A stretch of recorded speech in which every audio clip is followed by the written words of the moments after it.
पिंपरी मार्केटमध्ये व्यापारी तरुणावर बंदुकीनं गोळीबार करणारा आरोपी निखाला पुजारी गँगचा शूटर, पिंपरी मार्केट परिसरातील व्यावसायिकावर बंदुकीतून गोळीबार करणारा गँगस्टर रवींद्र भाऊसाहेब घारे वय वर्ष 40 याला पिंपरी चिंचवड शहर पोलिसांच्या मालमत्ता विरोधी गुन्हे पोलीस पथकानं बेड्या ठोकल्या आहेत.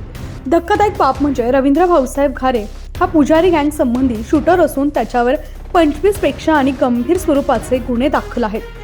खुनाचा प्रयत्न, खंडणी आणि जबरी चोरी अतिशय गंभीर स्वरूपाचे गुन्हे रवींद्र भाऊसाहेब घारे यांच्या विरोधात यापूर्वी दाखल आहेत. रवींद्र भाऊसाहेब घारे याच्या ताब्यातून पोलिसांनी 1 पिस्तूल, 11 जिवंत काडतुसे, 2 दुचाकी वाहन आणि 10 ग्रॅम वजनाची सोन्याची चेन जप्त केली आहे.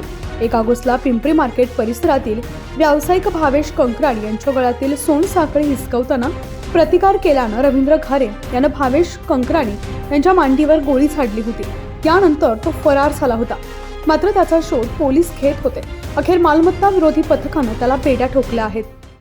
आणि हा आरोपी जो आहे हा रवींद्र भाऊसाहेब घारे हा 40 वर्षाचा आरोपी आहे आणि याच्यावर जवळपास 25 गुन्हे आहेत. तो रबाळेच्या फायरिंगमध्ये आता वॉन्टेड आहे. सोन्याची चेन पण हस्तगत करण्यात आलेली आहे. 2 मोटरसायकल हस्तगत करण्यात आलेले, गावठी पिस्तूल हस्तगत करण्यात आलेले आणि 11 जिवंत काडतुस हस्तगत करण्यात आले. त्यांचे जे काही कनेक्टेड लोक आहेत सुरेश पुजारीचे, त्यांच्याकडून त्यांचे संबंध असल्यामुळे त्यांच्याकडून ह्याला वेपन मिळालं होतं.